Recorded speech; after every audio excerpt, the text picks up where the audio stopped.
ಕೋಲಾರ ಶಾಸಕ ಕೊತ್ತೂರು ಮಂಜುನಾಥ್ ರವರು ಈ ಭಾಗದ ಶಾಸಕರಾದಾಗಿನಿಂದ ತಾಲೂಕಿನಲ್ಲಿ ಬಹಳಷ್ಟು ಅಭಿವೃದ್ಧಿ ಕಾಮಗಾರಿಗಳು ದಿನನಿತ್ಯ ಆಗುತ್ತಲೇ ಇವೆ. ಈಗಾಗಲೇ ಹಲವಾರು ಕಾಮಗಾರಿಗಳು ಹಳ್ಳಿಗಳಲ್ಲಿ ಗುದ್ದಲಿ ಪೂಜೆ ನೆರವೇರಿಸಿದ್ದು ಆ ಕಾಮಗಾರಿಗಳು ಚಾಲನೆಯಲ್ಲಿವೆ. ಕೇವಲ 6 ತಿಂಗಳಲ್ಲಿ ಕಾಮಗಾರಿಗಳಿಗೆ ಶಾಸಕರೇ ಉದ್ಘಾಟನೆ ಮಾಡಲಿದ್ದಾರೆ.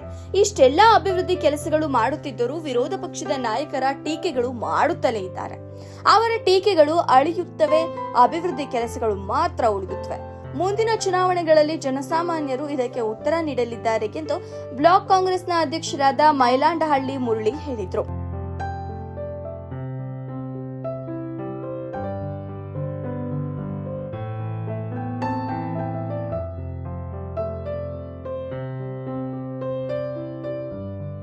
ನಂತರ ಮಾತನಾಡಿದ ಶಾಸಕ ಕೊತ್ತೂರು ಮಂಜುನಾಥ್ ರವರು ತಾಲೂಕಿನ ಸಲೂರು ಗ್ರಾಮದ ಪಂಚಾಯಿತಿ ವ್ಯಾಪ್ತಿಯ ಗುರುಡನಹಳ್ಳಿ ಗ್ರಾಮದ ಕೆರೆಕಟ್ಟೆ ಶಾಸಕರ ಅನುದಾನದಲ್ಲಿ ಅಂದಾಜು ಮೊತ್ತ 1.40 ಲಕ್ಷ ರೂಪಾಯಿ ನಿರ್ಮಾಣವಾಗುತ್ತಿದ್ದು, ಕಾಮಗಾರಿ ಪರಿಶೀಲನೆ ಮಾಡಿ ಪ್ರತಿದಿನ ತಾಲೂಕಿನ ಬಗ್ಗೆ ಚಿಂತನೆ ಮಾಡುತ್ತಾರೆ. ಪ್ರತಿ ಗ್ರಾಮ ಪಂಚಾಯಿತಿ ಹಂತದಲ್ಲಿ 2 ರಿಂದ 3 ಡಾಂಬರ್ ರಸ್ತೆಗಳ ಕಾಮಗಾರಿ ಪ್ರಾರಂಭವಾಗಿದೆ. ಹಿಂದೆಂದೂ ಆಗದಂತಹ ಅಭಿವೃದ್ಧಿ ಕೆಲಸಗಳು ಈಗ ಆಗುತ್ತಿವೆ. ಹಿಂದೆ ಆಗಿರುವ ಕೆಲಸಗಳು ಈಗ ಆಗಿರುವ ಕೆಲಸಗಳ ಕುರಿತು ನೀವೇ ಲೆಕ್ಕ ಮಾಡಿ ನೋಡಿ. ಗುಣಮಟ್ಟದ ಕೆಲಸ ಸಹ ಆಗುತ್ತಿದೆ. ಸೂಲೂರು ಪಂಚಾಯಿತಿಗೆ ಹೆಚ್ಚಿನ ಅನುದಾನ ನೀಡಿದ್ದಾರೆ. ಇಂತಹ ಅಭಿವೃದ್ಧಿ ನಾಯಕನ ಕುರಿತು ಟೀಕೆ ಮಾಡುವುದು ಎಷ್ಟು ಸರಿ ಎಂದು ಪ್ರಶ್ನೆ ಹಾಕಿದರು. ಇದು ಗಡ್ನಳ್ಳಿ ಗ್ರಾಮ. ಈ ಗಡ್ನಳ್ಳಿ ಗ್ರಾಮದಲ್ಲಿ ಸುಮಾರು ಒಂದು 400 ಮನೆ ಇದೆ. 400 ಮನೆ ವಾಸ ಇದ್ದಾರೆ ಇಲ್ಲಿ. ದೊಡ್ಡ ವಿಲೇಜ್ ಇದು, ದೊಡ್ಡ ಗ್ರಾಮ ಇದು. ಈ ಗ್ರಾಮಕ್ಕೆ ಹೋಗ್ಬೇಕಂದ್ರೆ ಇದೊಂದೇ ಸಂಪರ್ಕ ರಸ್ತೆ ಇರೋದು. ಏನೋ ಈ ಕೋಲಾರ ಚಿಕ್ಕಬಳ್ಳಾಪುರ ಮುಖ್ಯ ರಸ್ತೆಯಿಂದನೂ ಗಡ್ನಳ್ಳಿಗೆ ಇದೊಂದೇ ಸಂಪರ್ಕ ರಸ್ತೆ ಇರೋದು. ಇನ್ನೆಲ್ಲೂ ಕೂಡ ಸಂಪರ್ಕ ರಸ್ತೆ ಇವ್ರಿಗಿಲ್ಲ. ಆದ್ರೆ ಇದು ಕೆರೆ ಕಟ್ಟೆ ಮೇಲೆ ಹೋಗ್ಬೇಕು. ಈ ಕಟ್ಟೆ ಮೇಲೆ ಯಾವಾಗಲೂ ವಿಪರೀತ ಹಳ್ಳಗಳು ಬಿದ್ದುಬಿಟ್ಟು ಸಿಕ್ಕಾಪಟ್ಟೆ ತೊಂದರೆ. ಮಳೆ ಬಿದ್ದುಬಿಡ್ತು ಅಂದ್ರೆ ಒದ್ದಾಡ್ಬಿಡ್ತಾ ಇದ್ರು ಊರವರು, ಓಡಾಡಕ್ಕೆ ಆಗ್ತಾ ಇರಲಿಲ್ಲ.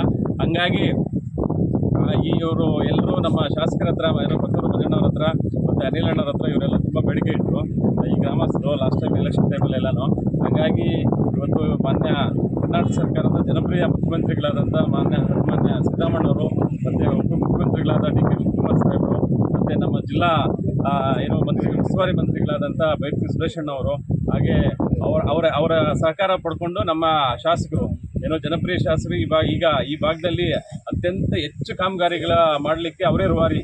ಕೊತ್ತೂರು ಮಂಜಣ್ಣವರು ಅವರು ಮತ್ತು ನಮ್ಮ MLC ಮುಖ್ಯಮಂತ್ರಿ ಕಾರ್ಯದರ್ಶಿಗಳಾದಂಥ ನಜೀರ್ ಸಾಹೇಬರು ಮತ್ತು ನಮ್ಮ MLC ಅವರಾದಂಥ ಅನಿಲಣ್ಣವರು, ಇವರು ಇಷ್ಟೋ ಜನ ಸರ್ಕಾರದಲ್ಲಿ ಒತ್ತಡ ಹಾಕಿ ಇವತ್ತು ಈ ಕೋಲಾರ ತಾಲೂಕಿಗೆ ಸಾವಿರಾರು ಕೋಟಿ ಅನುದಾನ ತಂದಿದ್ದಾರೆ. ಅದರಲ್ಲಿ ನಮ್ಮ ಗ್ರಾಮ ಪಂಚಾಯಿತಿಗೂ ಕೂಡ ಸುಮಾರು ಒಂದು 8-9 ಕೋಟಿ ರೂಪಾಯಿವರೆಗೂ ನಮಗೆ ಕೊಟ್ಟಿದ್ದಾರೆ. ಇವತ್ತು ಗ್ರಾಂಟ್ಸ್ ಕೊಟ್ಟಿದ್ದಾರೆ ನಮ್ಮ ಗ್ರಾಮ ಪಂಚಾಯತಿ, ಸೂಲೂರು ಗ್ರಾಮ ಪಂಚಾಯತಿ ವ್ಯಾಪ್ತಿಯ ಹಳ್ಳಿಗಳಿಗೆ. ಅದರಲ್ಲಿ ಬಹುಮುಖ್ಯವಾಗಿ ಈ ರಸ್ತೆ. ಇವಾಗ ಇದು 1,40,00,000 ರೂಪಾಯಿ ಕಾಮಗಾರಿ. ಇದು ಈ ಕಟ್ಟೆ ಮೇಲೆ ಸಿಮೆಂಟ್ ರಸ್ತೆನೇ ಹಾಕಬೇಕು ಅನ್ನೋಂಥ ಉದ್ದೇಶ ಊರು ಗ್ರಾಮಸ್ಥರದ್ದು ಬೇಡಿಕೆ ಇತ್ತು. ಹಂಗಾಗಿ ಈ ಕಟ್ಟೆ ಮೇಲೆ ಸಿಮೆಂಟ್ ರಸ್ತೆ ಮಾಡ್ತಾ ಇದ್ದೀವಿ, ಒಳ್ಳೆ ಕ್ವಾಲಿಟಿ ರಸ್ತೆ ಮಾಡ್ತಾ ಇದ್ದೀವಿ. ಇವತ್ತು ವೆಟ್ ಫಿಕ್ಸ್ ಹಾಕಿ ಎಲ್ಲ ರೋಲ್ ಮಾಡಿ 2 ದಿವಸದ ರೋಲ್ ಮಾಡ್ತಾ ಇದ್ದೀವಿ. ಈಗ ಇನ್ನೊಂದು 4-5 ದಿವಸ ಆದಮೇಲೆ ಇದ್ರ ಮೇಲೆ ಕಂಬಿ ಕಟ್ಟಿ ಒಳ್ಳೆ ವೈಟ್ ಟಾಪಿಂಗ್ ರಸ್ತೆ ಥರ ಬರ್ತದೆ.